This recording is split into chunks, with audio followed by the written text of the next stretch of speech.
Sa nakarang video natin guys ay pinakita ko sa inyo yung proseso ng paggawa ng barbecue grill. Na kung sana ito ay pamimigay natin sa ating solid followers at sana ay makatulong din ito sa kanya. Kaya naman guys, tara! Simulan natin to. Dito nga guys ay inuna namin ang paglilinis ng aming working area. Kailangan munang maalis ang mga alikabok at mga basura. Etong pressure washer na rin para ang ginagamit namin panlinis. At ito nga pala, sinunod namin linisan ay yung ginawa nating barbecue grill. Pagkatapos ng linisan ay ito ng baba at wineldingan na ni paring Erwin. Unang ginawa niya ay nagputol na siya ng mga round bar. Ay sunod na itong pag-welding. Kung mapapansin nyo guys, round bar na lang yung nilagay natin. Dahil kung palo china ay baka lang mabulok lang din. Siyempre tayo ang iniisip ko ay pamatagalan na din. At dito nga guys ay nasa exciting part na tayo. Na kung saan ay nasa finishing touch na. Etong part ng pagpipintura, ang senyales na tayo ay patapos na. Siyempre, ang bibili nating mga pintura ay quality na para laban na laban sa init at ulan. Pagkatapos nga namin bumili ng pintura, ay diretso na kami uwi dahil hinahabol talaga namin na matapos to ngayong araw. Bali guys, ito yung day 2 ng ating paggawa kung saan magpipintura tayo and papakita ko sa inyo yung proseso natin. Okay guys, dahil high temp block yung kailangan natin dito, spray paint na lang yung ginamit natin.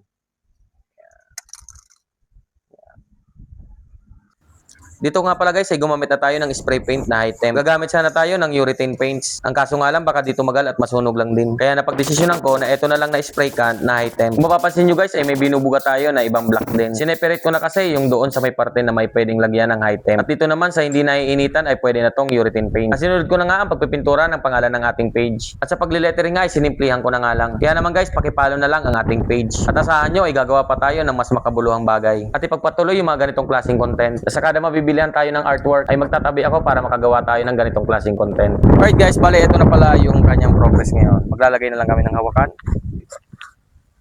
Ayan, ayan, pack arts. Wala pa dito guys yung palo china. Palo china na lang. Okay guys, bale pag binuksan natin to, kung sakaling maglilinis, pwedeng tanggalin to.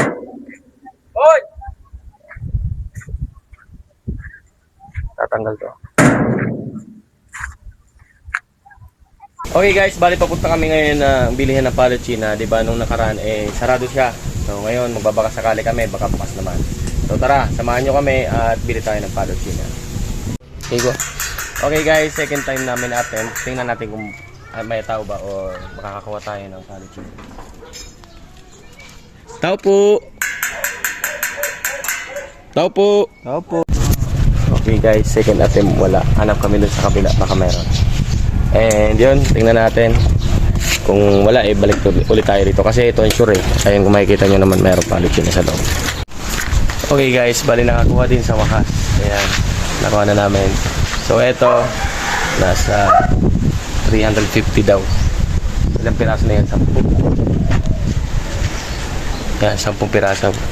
Dito lang yan sa Bariu. Kung bibili kayo, pagpasok nyo dito sa may right side pag galing kayo ng Malinaw, tuloy-tuloy lang kayo mga pag after nyo ng dalawang humps, andito na yan. Sa likod lang to ng school ng San Carlos Elementary. So yan, available sa kanila. 350 lang to. 400 data yung dun and 550 yung taas. Mas mahaba, mas malinis din yun yan. So yun guys, ayos na. At ito nga pagka-uwi na ay pinutol at lininis namin kagad yung palo china. Kaya nga napakadali ko nang maikabit ito. Ito nga pala guys ay hindi ko napipinturahan para kung sakali man ay malinis na pwede nang pagpatungan. Dahil baga pag binarnish na natin ay mga moy lamang. At dito nga ay naisipan namin na i-testing ng paglutuan. Dito nga ay mag-ihaw tayo ng pork liempo at sabayan mo pa ng sariwang-sariwan na tilapia. Medyo nga napapatagalan kami na magpapoy dahil kung mapapansin nyo ay napakalakas talaga ng hangin. Sabayan mo pa nitong tropa ko na sobrang hangin. Hindi na nga makatulong pero nagyayabang pa rin. At dito nga sa wakas ay okay na. Pasayaw-sayaw na tayo dahil lumapoy na rin. Dito nga ay ginugutom na kami dahil alas 12 na din ng tanghali niya. Idagdag mo pa yung pagod namin. Pero dahil magliliempo kami, mukhang timing na rin. Dahil isa lang ang sigurado, mapapadami kami ng kanin. Kaya naman tama na at panoorin nyo yung B-roll natin.